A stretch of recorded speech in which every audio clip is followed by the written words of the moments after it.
Hi, I'm John Calarco, Holistic Health and Performance Coach. In this video, I'm going to show you how to strengthen your chest and shoulder muscles with the cable press. Unleash your power, achieve your potential. If you have weak chest or shoulder muscles, specifically on the front side of the shoulder, an excessively extended or flat thoracic spine posture, the thoracic spine is the middle portion of the spine, or the inability to properly protract the shoulder blades, which is moving them forward on the rib cage, then the cable press is going to be a great exercise for you because it's going to help you build serious chest and shoulder strength while improving the posture of your thoracic spine. If you are stuck in more of that flat, overextended position, it's going to help you get to more of a neutral position and a natural curve of the thoracic spine while developing your ability to properly protract the shoulder blades forward and develop a very important muscle called the serratus anterior. And of course, all these benefits are going to help you prevent shoulder and mid-back pain. This exercise is one of the most important pushing exercises, and so it's going to develop one of the 7 fundamental human movement patterns, which is the push movement pattern. So this exercise is really a buildup from a few exercises I showed you previously. The first one being the shoulder packing exercise, where I had you laying on the ground and showed you in a previous video how to begin to control the shoulder blade individually by itself by learning how to move it forward, protracting it as we're going to practice in this exercise, retracting just the shoulder blade, and then elevating and depressing the shoulder blade. So that lays a great foundation for this exercise. Then I showed you the floor press exercise where we were doing a full press pattern, but when you're laying on the floor or even on a bench, we have the shoulder blades set into a little bit more of just a depressed and retracted position. We're not getting that full protraction of the shoulder blade just due to the nature of laying on a bench or the floor. So in this exercise, now we're going to take all those skills that you developed and the strength through those exercises, and we're going to apply it to getting that real full press and pushing movement pattern where the shoulder blades finish the press and the push all the way through by getting that full protraction. That is going to lay a great foundation for your push-up, which is what I'm going to show you next in this series of exercises in developing your push movement pattern, especially in the horizontal plane of motion here, right, horizontally. All right, so that's the importance of this movement. It's a really important exercise for that progression. Now, the targets, muscles that we're going to be targeting in this exercise, first one is going to be the chest, okay, of course, as we do a press, a pushing exercise, the pectoralis major muscle, specifically the sternal head, which is the middle portion and the biggest portion of the chest, is going to be a main driver of this movement because that muscle performs horizontal adduction, which is bringing the shoulders towards the midline of the body. So of course that's going to happen as we press and bring the bands and hands towards each other. Then the anterior deltoid, okay, that muscle on the front side of the shoulder, the front deltoid muscle is going to be important here as well, as we're going to be flexing the shoulder as the shoulder slightly flexes up as we finish the press. So we're going to be targeting those shoulders on the front side as well. And then as I mentioned already, that serratus anterior muscle here, which is a very big kind of fan-shaped muscle, which originates here on the 1st through 8 or even 9 ribs on the body and then runs all the way through your body and goes into the medial border there of the shoulder blade. So really big muscle and really important, often under-trained muscle that plays a really important role in a lot of activities, especially dynamic activities like throwing a punch or throwing a chest pass in basketball. Of course, if you know, I play a lot of basketball and I love to have that function going well. Sometimes that serratus anterior is called the boxer's muscle because of its importance in throwing a punch properly. So again, really important muscle that we're really going to target here. And then of course we're going to get some significant work through the triceps as well as they extend the elbow and push and finish that press for us. So those are the 4 main target muscles for this exercise. Of course, our core and our hips are going to be stabilizing quite a bit as I'm going to show you this exercise up in the standing postures, but I'll show you quite a few other variations as well.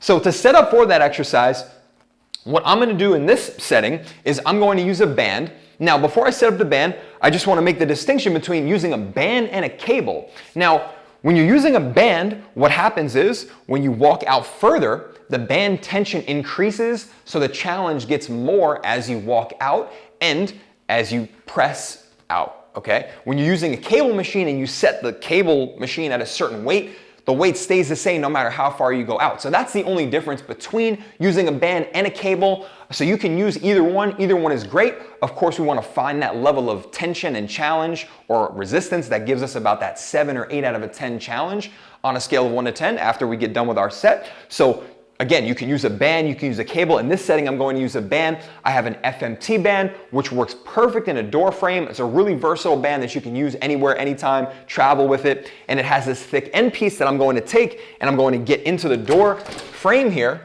Okay, so we're going to set the band about chest height to set up for that exercise. Okay, I'm going to pull it through and now my band is perfectly secure and I'm going to be able to work with it here. So once my band is set about chest height, I'm going to take my hands into the 2 double straps of the FMT band here. If you don't have an FMT band, you can also use a super band, which is just a big looped band. You can wrap it around something. Of course, you can't put it in a door frame, but you can wrap it around a pole if you do have something handy like that. So that's another option as well for a band. And then what you're going to do is walk that band out, whichever one you have. Okay, get to that level of tension or stretch on the band for you where you feel that resistance and you're gonna get that challenge of a 7 or 8 out of 10 on a RPE scale of challenge for you going through the resistance. All right, then I'm gonna show you this in a split stance because it's kind of my preferred position to work on this cable press in, but again, I'll show you some different variations and foot stances in a moment. So we're gonna set the split stance, okay? We're gonna have the feet front foot is completely planted into the floor. Back foot, we're planted into the ball of the foot, okay? Nice tall posture. My weight distribution is about 50-50, so I'm pretty even on my feet. I'm not too far forward, not too far back on one foot or the other. I'm gonna take my hands, okay, below my chest here so that my elbows and my hands are in alignment. Then pack the shoulders, bring them down away from the ears and have them in a slightly retracted position. Make sure you're not starting out all the way back here. So I'm set in this shoulder packed position here to begin. Long spine posture, chin is tucked back so I'm nice and tall and in a nice neutral position in my neck. All right, then from there to initiate the movement, I'm going to exhale and focus on driving through those shoulder blades to really drive the movement and finish here with my shoulder blades fully protracted, pressing through. All right, then inhale, return to that start position and we'll repeat. All right, I'll show you a few reps. Gonna press forward and slightly up as well. So the hands are now in line with the shoulders. Okay, so in the start position, my elbows are in line with my hands only, and my shoulders are above my elbows and hands. And as I press, okay, it's not just forward, it's slightly up and forward. All right, so I'll show you one more. Keep that stability. Exhale, finish with those shoulder blades, squeeze through the chest, and that's the cable press exercise. Okay, so of course the muscles we're gonna feel are the target muscles. You should feel the chest muscles getting some serious work there as you press together and get those hands almost touching in the front position. We'll feel the shoulders as well as they perform that motion of bringing the hand up. So the hand, elbow, shoulder in line at that finished position. And then again, when we finish that shoulder blade protraction, you should feel that serratus anterior muscle right here on the ribs there where they originate. As you finish that press, of course, then you'll feel the triceps as you fully extend the arm and straighten all the way out. All right, so a couple of common mistakes that we want to avoid here. I mentioned a few of them, or I touched on a few of them already. So if I get my cables reset here, what I'm going to show you is when we get in that start position, we don't want to be in a position where we're not in that deep press and retracted position. So we don't want to start all the way back here with my shoulders excessively rounded forward, right? So now I'm not in a neutral shoulder position. The ball is kind of jamming up in the front of the socket. We don't want to work from there. We want to set ourselves up for success from the beginning by having those shoulders down into a deep press position and slightly retracted, and then we're good to go. So make sure you don't start the press from here and try to do it from there. Then what we don't want to do here is we don't want to press primarily with the arms, okay? So that's a common mistake people will make, is they'll just kind of make it a tricep extension exercise, okay? Again, we want to really drive this through the movement of the shoulder blades, and we want to feel those shoulder blades getting that full protraction, really dominating the press here. So make sure that you don't dominate with the arms, and often if you do dominate with the arms, you're not going to get that slightly up motion as well that we want in the press, right? If you dominate with the arms, often it's just here, right? So that's the third mistake, is make sure that you don't just press forward, make sure you're pressing forward and slightly up. All right, then as you finish your press, make sure those shoulders are staying down as you protract them, right? So we don't want them to shrug up as we do that, right? So don't let this happen. Okay, we're not trying to get significant elevation in the shoulder blades there. We want to stay down in that depressed shoulder blade position and then get all the way forwardly protracted as we finish with those shoulders down. Last piece, of course, is to make sure you maintain your spine posture. Make sure that that band isn't forcing you to overarch or extend. Make sure you're not, leaning forward and trying to leverage your body weight to control the band. Again, have that 50-50 distribution of your feet here. Okay, set that posture and finish your press there. Make sure you're not losing that spine or losing your balance in the position. All right, because as I mentioned, I showed you this in a split stance position, which is more of an asymmetrical stance. So that is going to challenge your balance and stability a little bit more through the feet, through the hips, and through the core. And as I mentioned, now I'm going to show you quite a few variations that you can do for this exercise as well, where you're in more of a symmetrical stance. So I'm going to reset my band here. And one of the variations you can make, and oftentimes I'll actually start people out here with the symmetrical stance variation. All right, so it's the same exact press. You're just going to be in a symmetrical stance. Okay, pressing forward. Nothing changes, just again, you're gonna have probably a little bit more balance and stability because those feet are in a symmetrical stance. I do like the split stance a little bit better for the most part, because I just find that it's just a little more comfortable to stabilize yourself. But again, when we're here in the symmetrical stance, we're just gonna get a little bit more of a challenge of maintaining our posture here, as we don't have quite the leverage that we have here in the split stance. And then from here in the standing position, another really great variation that I like to add in sometimes when we want to work on the feet and ankles and the single leg stability a little bit more is we can do a single leg variation. Now, sometimes I'll start it here where I have someone just kickstanding down in the front. So I just got my front toe down. So that gives me the balance there. So I don't have to be totally single leg. I'm pressing my toes into the ground, lengthening up through my spine and through my hip as much as I can. I should feel my glutes squeezing. And then from there, you can perform the same exact press, all right, from that supported single leg stance position. Then we can go true single leg stance. So you can go onto one foot, press, all right, and that adds quite a bit of a demand on the foot and ankle stability. So if that's something you want to add in here, if that's a big focus for you in your development of your body and your strength, then that could be a great variation for you. And as you're going through that exercise, when you press, if you feel like you're going to fall out of balance, just tap down. All right, and just reset yourself. So you don't need to have the knee necessarily up high. If you do want to work some extra hip flexion, you can definitely do that as you do the single foot variation. But if you feel like you're not quite there yet, you can just leave that foot like right above the ground here. And then we're pressing. If you fall off, you can just tap. All right, so those are the 3, or really 4 different positions you can do in the standing posture for this cable press. Now, all 4 of those positions, you can also do single arm, okay? So I can take the band, both straps into one arm, set my split stance, set my symmetrical stance, set my single leg stance. Okay, in this case, we'd have this left foot down with my left hand, okay? And then I would press through here. You could even, do the other foot. Actually, what I would recommend is doing your left foot if you're gonna do your left hand. Okay, so we're going in this pattern. And then if you're gonna do your right arm, then we have our right foot down. Okay, we're set in this position and we're coming through. All right, that sets you up for a little bit more of a good reciprocal motion as you go through it single arm. But again, if you're not doing the single arm, maybe you're doing a symmetrical stance or a split stance. Single arm is the same thing. We're just setting the shoulder down away from the ear. I like to use the opposite arm as a counterbalance on this exercise when we do single arm. So we're gonna exhale, finish that press, and let that other arm counterbalance. The one thing to watch out for on this one is to make sure that you're not using your body, okay, to rotate and make the press happen. There will be slight rotation as you do a single arm press or any type of single arm row or activity here, but we don't want to dominate that with the rotation of the body. We want to let that natural rotation happen just from finishing the press and just for the fact that the other side is not loaded, so you're going to have a natural rotation of the thoracic spine as you go through it. All right, then the last 2 variations I'll show you here is you can get yourself set on the ground. So I can set up an RX pad. If you are going to do them on the ground, you'd have to lower your band down, so I'm going to readjust. Okay, generally about hip height with the band is going to get you set in a position where you'll have the band about chest height when you're kneeling. And then the last two variations are you can go into this kneeling position. Tall kneeling is generally where we would start first. Okay, it's more stable. You're going to set the glutes, tuck the pelvis, nice long spine position, and then exhale and complete the same press.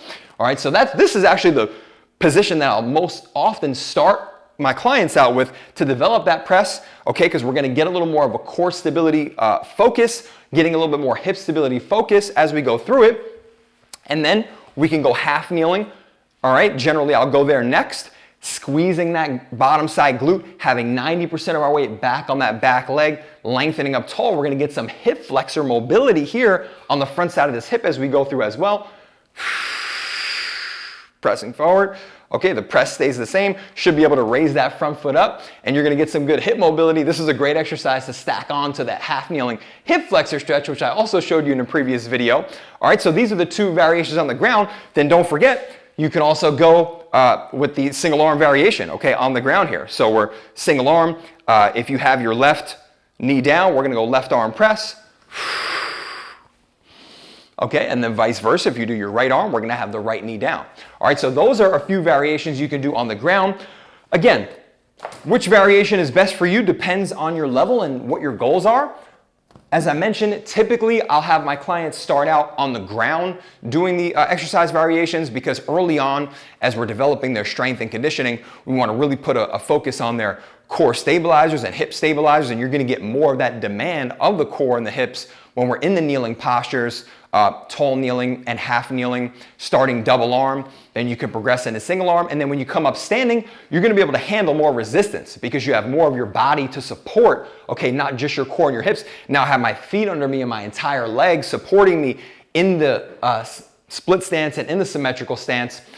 So that's generally the progression path I'll follow. And then again, if we want to put a focus on developing the foot and ankle strength, then we can add in some of those single leg stance variations. And single arm, double arm, generally we'd start double arm and develop that, make sure it's really sharp because it's easier to press with two arms and do two limbs together and work the body as one unit there than it is to do single arm. So generally we progress a single arm later. And then really, as you're getting more advanced in your strength and conditioning, we typically want to do more single arm stuff and more unilateral stuff than double arm if we're trying to develop our functional movement as it applies over to, say, athletic performance or just everyday life. So again, depends on your goals there. All right, so that's how we perform the cable press and the many variations that you can do on this exercise. In terms of how many sets and reps you should do, again, it depends on your level of strength and conditioning and where you're at currently. If you are a beginner, then what I'd recommend here is a little bit of a higher rep range, doing about 3 sets of 10 to 15 reps on this exercise. Again, typically we do double arm in the beginning to start so you can really master, not only just start to develop that strength of your chest, shoulders, serratus anterior, all those muscles we mentioned, but so you can develop the skill of the movement, right, with more repetitions. That's gonna make you go a little bit lighter with resistance. Of course, the more reps we do, the lighter we're gonna go. So that's gonna give you more opportunity to work on the skill of the movement versus just the true strength and development of those muscles. And then as you get more advanced, we can lower down those rep ranges to, we could go down to as low as anything to, 4 to 8 reps if we wanted to on this, depending on our goals, depending on if we're trying to develop power or muscle size or whatever it is. So as you get more advanced, generally we're lowering down that rep range. Maybe we're doing 4 sets or 5 sets of 5 or 6 reps. And then from there, we're going to, again, we can either take a really big band and walk it out, but mostly we're probably gonna be using a cable when you get to more advanced levels of this exercise. So in terms of when you should do it in your workout, it's probably going to be your main pushing exercise in your workout, so it would be best performed earlier in the workout. So when you're fresh, maybe right after your mobility, earlier on in that workout. And then in terms of how many times a week you should do it, again, it depends on your goals. If you're a beginner and this is your main pushing exercise, you may be doing it 2, maybe 3 times a week. If you're more advanced, it may be an exercise that you just do once a week because you're doing a diagonal press and a vertical press on maybe your other 2 strength days, which is generally how I program for clients. So I hope this was helpful for you. If it was, go ahead and hit that like button. Drop me a comment. Let me know if you have any questions on this exercise or any of the development into your pushing movement pattern. And make sure you hit the subscribe button, hit that notification bell so that you don't miss out on that future video I have coming your way on how to do the push-up properly and really apply this proper shoulder blade protraction ability that we're developing here to your full push-up. All right, and hopefully you didn't miss those previous videos on the shoulder packing exercise and the floor press. All right, until next time, unleash your power, achieve your potential.